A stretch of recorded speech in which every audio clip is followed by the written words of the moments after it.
So we're just going to jump right into it. I'm very conscious, and I hope that we will be able to literally, to an extent, even if not entirely, because I know that it's a continuous process.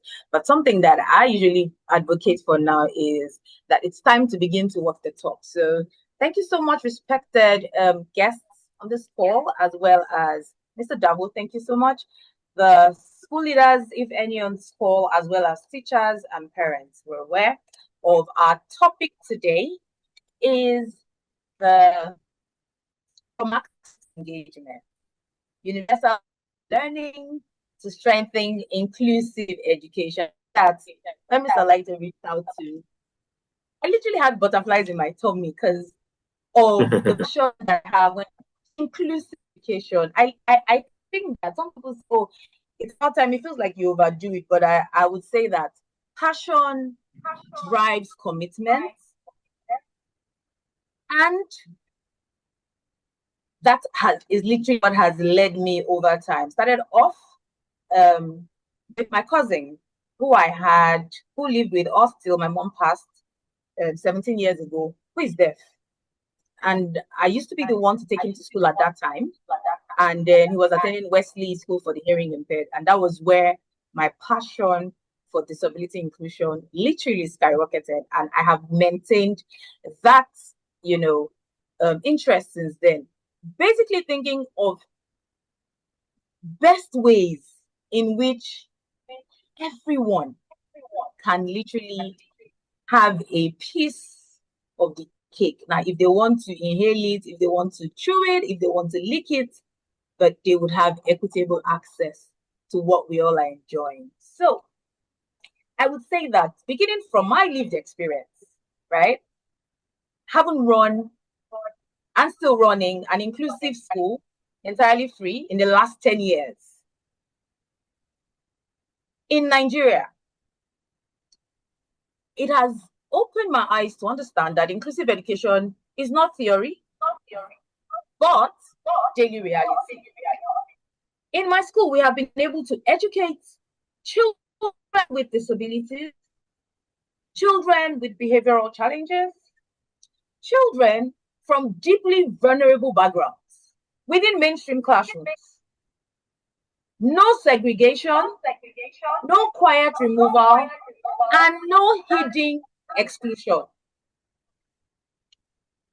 Now, from my experience in the last 10 years of hands-on practice, aside from a semi-lived experience with my cousin, with my auntie who is also deaf, and my late mother-in-law who was blind, all of this, I have learned something simple and powerful. So now this is not about theory, aside from being a researcher. Inclusive education or anything that has to do with inclusion begins with empathy. Empathy for the child, empathy for the parents. We can have theories, we can have research indicators, we can have policies. Without empathy, we're going to be achieving nothing. Why? When a parent walks into a school with a child who learns differently, they are often carrying fear, which they're still living with, exhaustion from trying to understand what exactly is going on with the child. And of course, past rejection. When a child struggles in the classroom with regulation, with communication, with mobility, it's not like they're being difficult. Over time, I have been able to realize this. They're just simply trying to navigate their way around a world that has not considered them and therefore has not been designed for them. Why is this? Why do we think this happens? I'm sure some of us here are wondering already. So the obvious and maybe the most cogent reason for this, from my experience and research, is that empathy shapes perception. I say it all the time. Why do I think empathy shapes perception? If a person can imagine about what that person is feeling, putting himself in that person's shoes, I don't think that would have this conversation in 2026 would have moved on since, right? Then perception in turn will now shape leadership, because it's what I feel, what I understand, guides my thoughts, would direct my leadership. Guess what leadership will do in a school? We know the different types of leadership styles already. We know the different types of, from transformational to transactional to, of course, you have laissez-faire, we have team leader. We know all those things, right? That leadership would now teacher behavior. Remember, it's a community we're talking about. Inclusive education is in a school. Leaders who also make up both policymakers and school leaders, right in the school there, stakeholders. And then you have teachers in the classroom who, of course, will be taking all their instructions from the school leader. Now, the teacher behavior will now shape the classroom design. Remember, we started from leadership, right? Down to from empathy to perception, perception to leader, back to the classroom.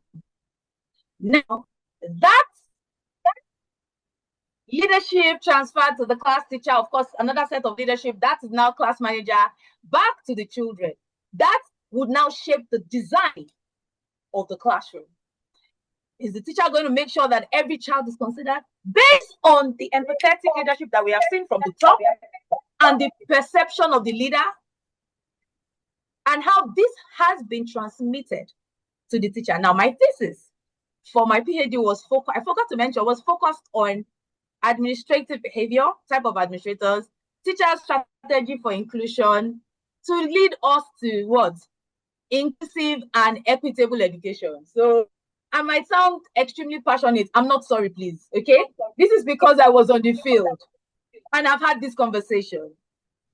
So both teacher and school leaders are either deciding to lead from the heart to serve the children in the school, or lead from the hand to control without considering what every child is going through. So if leaders now begin to see disability as a burden in schools, they will design for convenience and know what is right. However, if leaders now see and acknowledge disability as human diversity and the norm, so there's something about normal. I said, who needs to be normal? Normal is boring, right? So if we acknowledge diversity as the norm in a school, then schools will design in such a way that every child in that school is accepted, has access, and a sense of belonging. So this is where the problem often begins in achieving inclusive education. There's this widespread belief, right? I like to call it myopic perception, that inclusive education is expensive. So every time anybody hears inclusive education, they're thinking about the gadgets, they're thinking about how they want to quickly turn the school upside down, they're thinking of how they want to bring down existing structures, they're thinking about how they want to begin to buy different types of sophisticated gadgets to support children. So in thinking about inclusive education, some people move away from reality.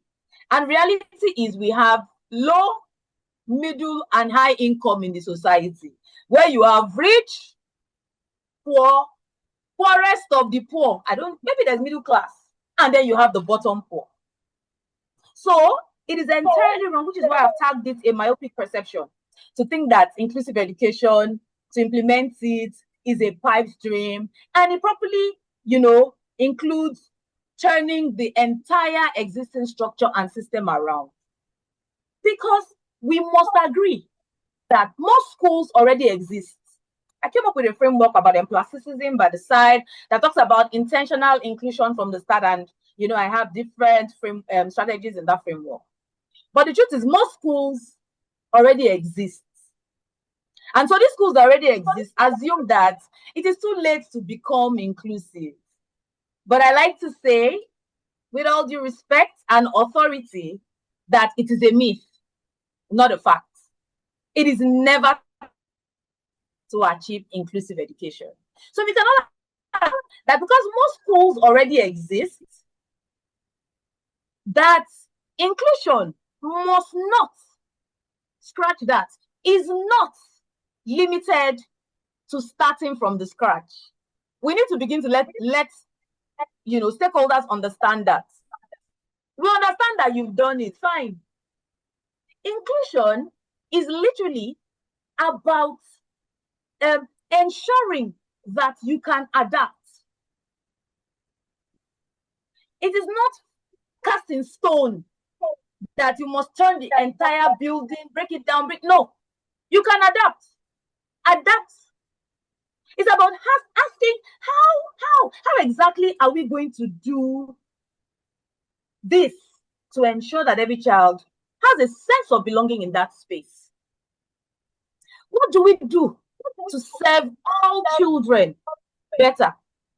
Now, again, they would argue that to say that an education is quality, then it must be pricey. Please, I'm a very big advocate for low-cost education because I say that pricey is not quality, because I also acknowledge diversity, and I recognize and realize that you have the bottom poor, and that disability experiences are not limited to only those who are, you know, high up on the socioeconomic ladder. That you also have those ones who are there at the bottom, and so they must have some sort of equitable access because it is their right. Now, quality does not have to be pricey. Quality must first reflect inclusion and equity, just like the Sustainable Development Goal 4 has made us understand. It talks about, you know, quality, inclusive education, and lifelong learning for all. I identify quality. My indicators are that education must first of all be inclusive and equitable. Before we begin to talk about, you know, teachers, classrooms, is it inclusive? Is it equitable? Then we can now begin to have that conversation. So a school with very beautiful buildings, but maybe has high exclusion rates, is not high quality. But a school with modest facilities, but very strong adaptive teaching, is closer to true educational excellence. And I'm sure that you would also agree with me that such a school has already taken into cognizance the socioeconomic status of prospective customers, the children and their parents, that they will be serving. And so they must have, to an extent, considered all of that. This is where we now delve into universal design for learning. We hear it all the time. Look, it has almost now become something that, you know, everyone talks about. Everywhere, every training you go, you hear UDL, UDL, UDL, UDL. But like I always say, people are very good at talking the talk. I was there without implementing. What exactly is UDL? I'm going to break this down, but because of time, just very succinctly. It is a framework, nothing extra, that recognizes children learning differently. That's all. Universal design for learning. What does it ask? What is it seeking to address? It's just asking educators to design learning environments that would anticipate diversity, variation, instead of reacting to, I like to say, failure, instead of reacting to expectations that oftentimes more than not would leave teachers, school owners, parents, in fact, entire stakeholders of education disappointed. There are so much expectations. It's asking teachers and stakeholders in education to begin to dispel their perception that is laced with expectations for pupils and students' behavior and achievement in mainstream setting. And it's built on three basic core ideas. What are they? multiple. First, multiple talks about ensuring that that system must have multiple means of engagement. How? Designing lessons, right, that would fit different types of children in ways in which they are motivated, they feel safe, and they can connect. Before you can connect, right? Before you can correct any child, you must be able to connect first. I wrote something on what we have done by putting Bloom's taxonomy before Maslow, right? Instead of putting Maslow before Bloom's. I digress. However, this is what this UDL is talking about. You must first of all ensure that that space must have different types of engagement for different types of children that exist. They say it's pricey. No, I'm sure there will be another time to talk about engagement for children. Ensuring that you use their strength as an opportunity, as opposed to leveraging on their weakness as a threat to mainstreaming them in regular classrooms. UDL also talks about multiple means of representation. What does that mean? After talking about engagement, then it talks about representation. That means that you must be able to present now this information in different forms, so that learners who learn differently, we already know that the visual kind of learners who learn, there are more. We just limited them to those three. There are more, but we will talk about that when we go deep into UDL. Now, the third, it says that you must also now give room in that setting for multiple means of action and expression. This is now for the child. Allow the children to show what they know in different ways. Now, not only through one rigid method, umbrella. This is, we have the laggards. This is how we're supposed to be. It's not like this before. This is how it has always been. We have people that, they never want to move from, on the innovation scale, they are down. If you bring anything, say, no, it's not like that. Oh, in our time, we have people that, that's where they are. They're stuck. But UDL is saying, let's try to help move from access to meaningful, equitable, realistic participation and belonging of every child. Now, remember, I said equitable, realistic, participatory, and belonging. In that context, I didn't put equal because we mix up equality versus equity. That's where access comes in. Access now means to us, to me, as a DIB strategist, that a child is physically present in that space. Sometimes I like to say that you have given the child equal opportunity. And sometimes equal opportunity literally just maybe opens the door and has put a staircase there, not a ramp. And that's it. However, what inclusion is asking, what inclusive education is talking about is that this child, despite giving him or her that equal access, the child should be supported in the best way or most equitable way to succeed. Just a few days ago, I read an article in The Guardian that was talking about a school in London. So The Guardian in London, the school in London that have been practicing inclusive education for 25 years. When I was reading it, I was just saying, hey, so somebody thinks like me. No particular strategy, nothing out of place, nothing that is new. And I realized that it is the same thing I have done in the last 10 years. What are they doing? They're integrating therapy in mainstream classroom. Now, when I mean therapy, I mentioned something about strength as an opportunity and as a threat earlier. Yes, there would be, right? When I said that therapy that you want to do, why are you moving the child to another secluded place? Other children can also understand and begin to even help. Now, children are the greatest ones who can support a fellow child like them, children like them in the same space, irrespective of the presentation. I can attest to that. They included that in their classroom. They now ensure that they were building strong relationships. All these things I'm saying is not something that they use money to do, because the principal of the school, the director, also said it's not about money. That he sees that, in UK, they are trying to now adjust policies and thinking of how to begin to, set funds aside to equip schools.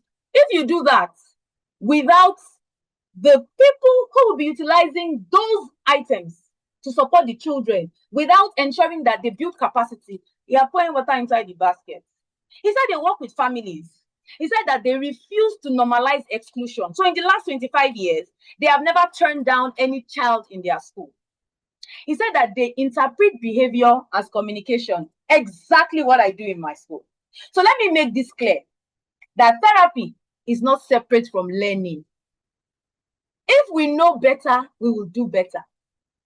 Maybe now that people are beginning to talk, there's so much, I'm sure that, it would eventually get better. However, let's demystify some things that oftentimes seem extremely ambiguous when we talk about inclusive education. Therapy is also learning. Emotional safety is part of learning.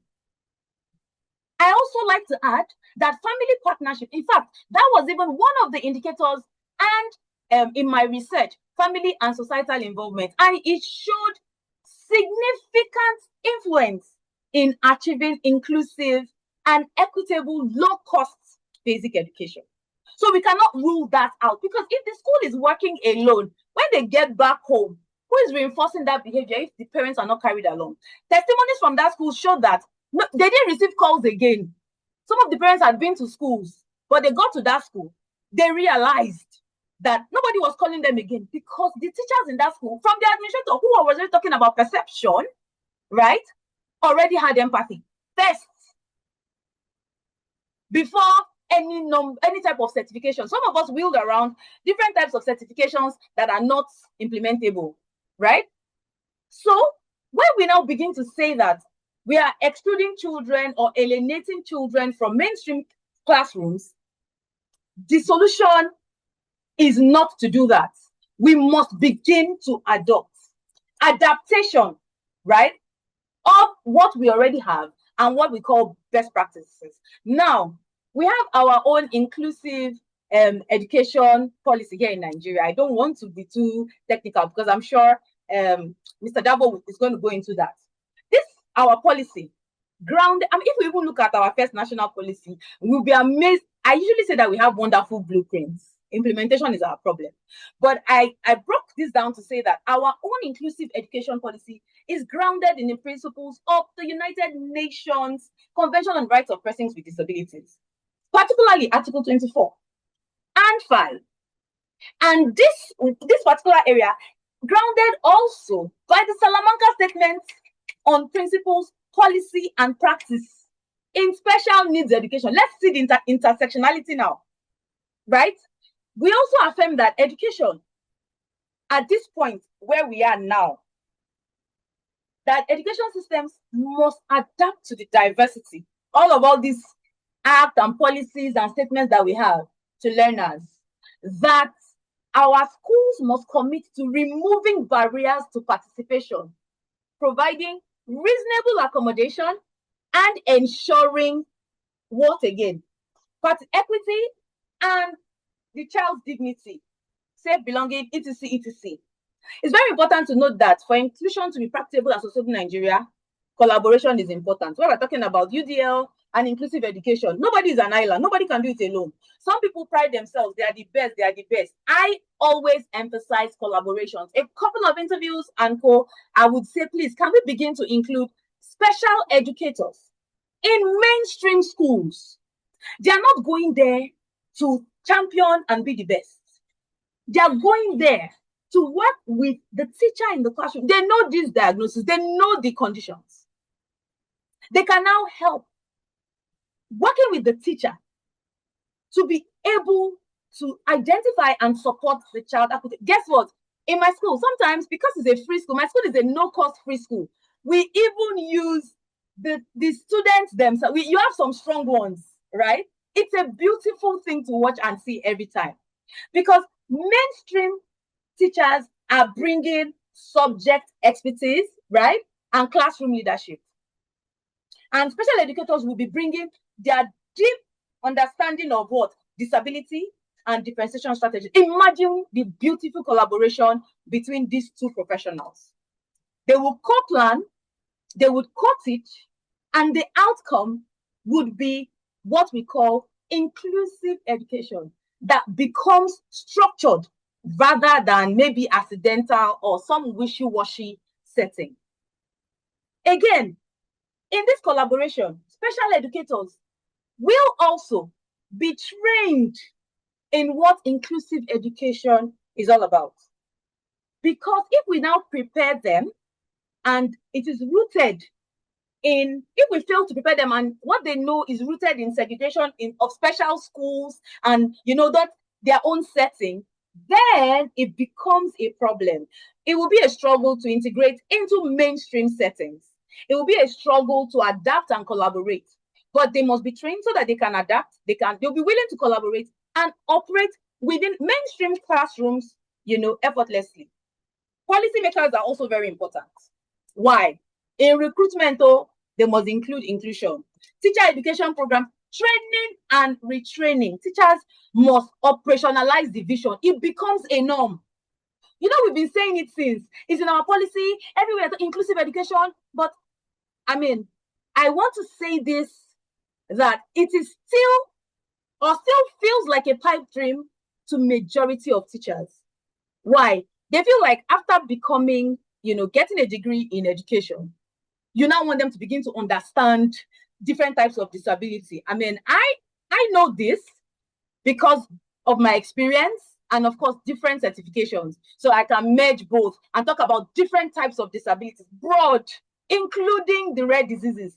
Some teachers don't, most of our teachers, to be honest, don't even know why they are teaching for survival.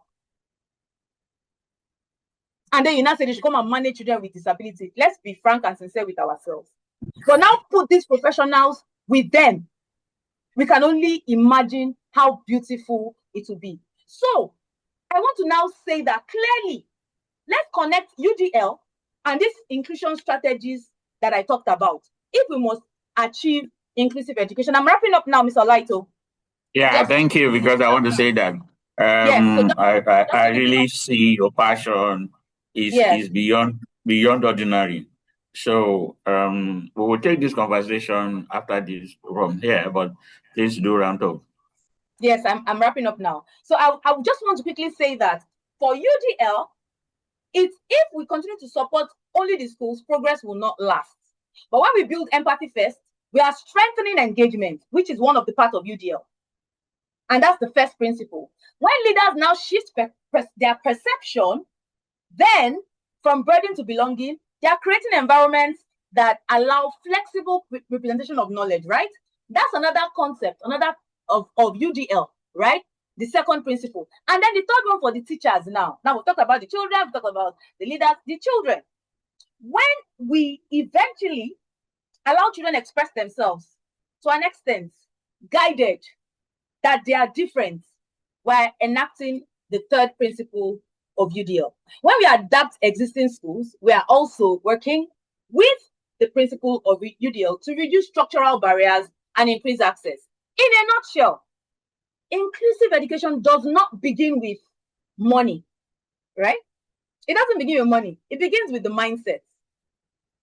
So if we are to create access using these principles of universal design for learning to ensure that no child is left behind, we must understand that we must be ready to collaborate. We must be ready to get rid our minds off the fact that inclusive education is pricey and very expensive, and so it cannot be achieved. If we choose to see diversity as strength, right? If we design intentionally, bearing in mind that because we know better, we're ready to do better, and we all collectively commit to playing our role, then inclusive education will not be an inspiration. It will become, what they call standard of quality. It becomes a norm. It becomes our everyday lingo. And when quality is defined first by inclusion and equity, not by building and aesthetics, then everything else would improve alongside it. Thank you so much. The topic, and I'm quite delighted that quite a number of people are thinking in the same direction as I have always thought about the concept of inclusive education. But to do justice to this topic, from access to engagement using universal design and human-centered design to build inclusive schools, I am talking from the Nigerian policy context. First of all,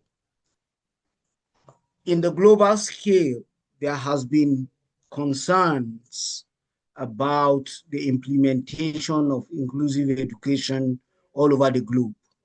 And researches or empirical evidence has shown that inclusive education should go beyond access, because access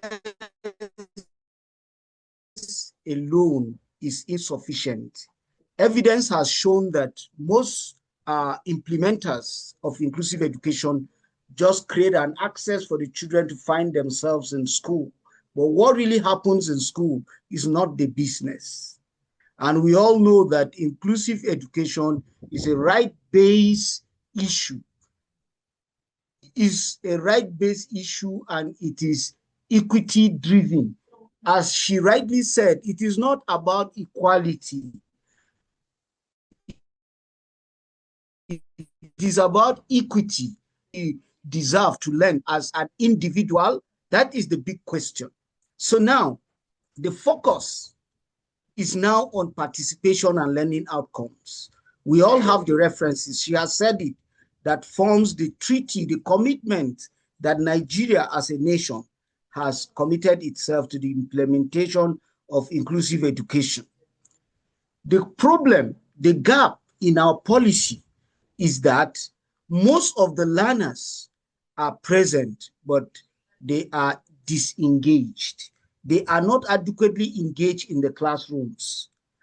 They are cognitively disconnected because the real learning is not taking place. And then they are also socially isolated. We're talking about children coming from different backgrounds, those with disabilities, those who are IDPs, those who, because of security and other natural disasters, they are displaced. And even those with multilingual, challenges, because Nigeria is a multilingual state, affects the learners socially. What do we mean by human-centered design? In this case, when we talk about engagement, we're talking about motivation. We're talking about a sense of belonging. We're talking about sustained participation. We're talking about academic growth. These children should be motivated in the class. They should be given that sense of belonging, and they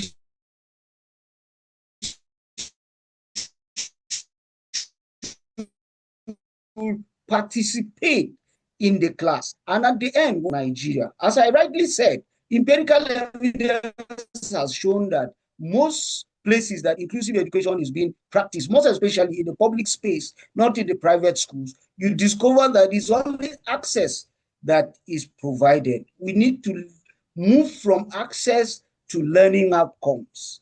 We need to move from compliance. Most of those schools are just complying to the policy, but quality is lacking. As she rightly said, that her interest is quality, and they just want to feel the presence. Yes, we're doing this, but the holistic agency approach is not there.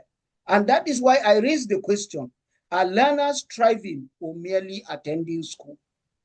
Are they only thriving or they're attending school? This is the big question we should always answer as educators that are providing inclusive education for these categories of children. What is universal design for learning? She has rightly said it is a design that promotes, a curriculum that looks at diversity from the onset, not an afterthought, not a part-time intervention. And this universal design for learning is hinged on three principles. One, multiple means of engagement. When the child is motivated and what the motivation is relevant to his educational needs.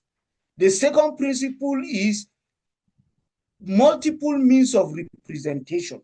Some children learn by sight, some learn by, touching, movement, visual learners, audio learners, tactile, learners. So when you have a varied, presentation of the learning content to these children in a way that is relevant to their age, their needs, and even the local environment that the child is found. And then the last principle is talking about multiple means of expression. When the child is given an opportunity to demonstrate the understanding of his learning content in the best way he can, and there we talk about assessment.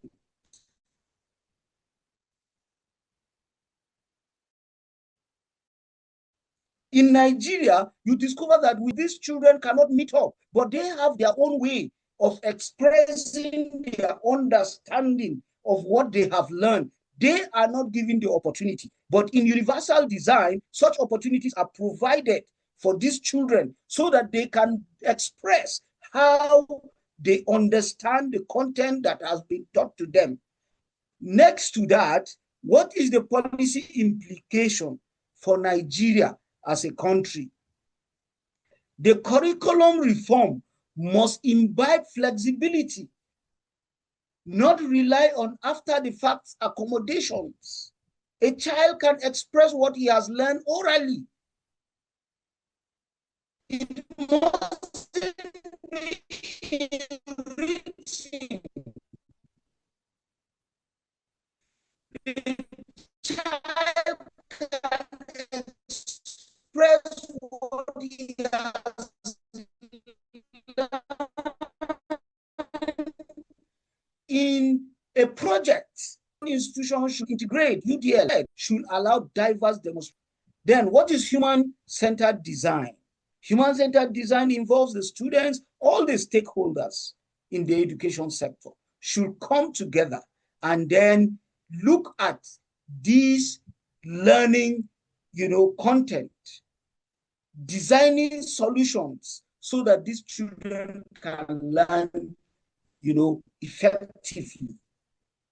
It emphasizes empathy, co-creation. What we mean by co-creation is listen to their solutions and see how they can best provide, solutions to the problem of the children.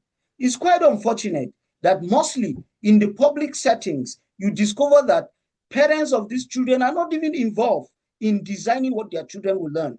The children themselves are not even involved in designing what they will learn.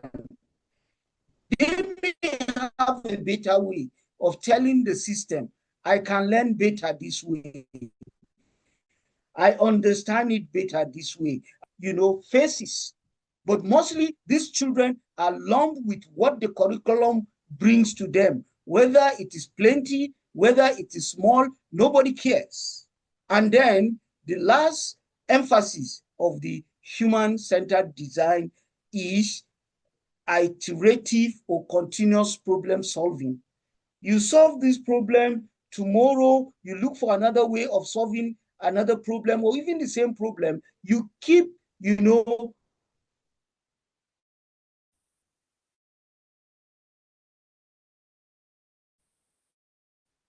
bringing up ways that you solve this problem a lot. The movement planning should include learner voice.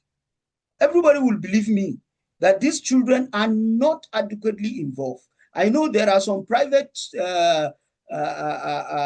schools or private organizations that put this into practice. I know quite a number of them in JOS, but when you come to the public sector I'm looking at inclusive education implementation within the public sector as a country. Then state level reforms must be context sensitive rather than replicating foreign templates. This is one problem that I have observed because I've worked within this sector for 18 years with curriculum implementation in dealing with these children. You are given a curriculum from NDR, Nigerian Educational Resource Development Council. You are expected to exhaust this curriculum within a period. Challenge. I'll soon round up now. Okay. So as I was talking about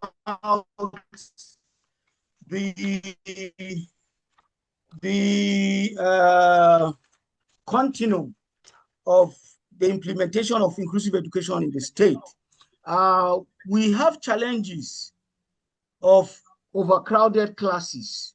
Teacher-pupil ratio is another problem that is affecting, the implementation of inclusive education in our schools. And then we have a systemic gap where you discover the inclusive education implementation, the system does not carry it as expected. You struggle to implement some of these strategies, as Doctor has rightly said. They look as if they are not, they look as if they are foreign. And for the teachers and even some of the educational administrators at the local government level to accept such strategies to give you the desired results becomes, a big struggle. So I will go right away to look at strategies that we can use to ensure that the universal design for learning as well as the human-centered design is, used for inclusive education implementation. I tag it strategies for reform priorities. One, I said we need to enshrine universal design in our curriculum reform. There's need for this curriculum that are being produced to enshrine this universal design for learning. And also, there's need for a reform for teacher training because teachers are expected to imbibe the culture of this universal design as well as, human-centered design in their training so that it becomes part of their professional practice in schools. And then we need to establish, the universal design team as well as the human-centered teams at the federal, state, local government, and school levels. Hello? Am I audible? Yes, we can hear you. All right. And then the fourth strategy is to strengthen accountability system. There should be a feedback mechanism, top down and down top, to ensure that these designs are adequately implemented, most especially in the public schools, where you have thousands of schools that are expected to attend to this quantum of children that needs this, universal design for learning as well as the human-centered design for their academics. And lastly, we need to address socio-cultural barriers because these are some of the major challenges that the Nigerian, education system is faced with. We have cultural differences, social differences. In fact, we will also need to have a psychosocial support, system in the schools because some of these children are already traumatized. Some of the parents are already traumatized. How then will you implement this when these children, that trauma is not healed?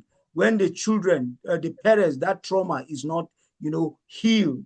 And then In conclusion, we need to shift from access to engagement seriously, because we are in a world where this paradigm shift is inevitable. If truly we want to implement this inclusive education adequately as it is obtained in some other developed, countries, we have to, because we need the UDL blueprint, whether you beg Federal Ministry of Education, the National Commission for Colleges of Education, the National University Commission, and the rest. All those educational, MDAs will have to get a blueprint how this universal design for learning will adequately be implemented, as well as the human-centered design approach. It's a participatory process. I believe children, parents, and all stakeholders need to come around and ensure that these children are given the best. And into my final note, I will say, for inclusive schools to thrive in this country, diversity is anticipated. Communities must be empowered to participate in education, and systems must be intentionally designed to adequately carry all this together. Inclusion is not just a rhetoric, but a systemic transformation. Thank you, and sorry for my network.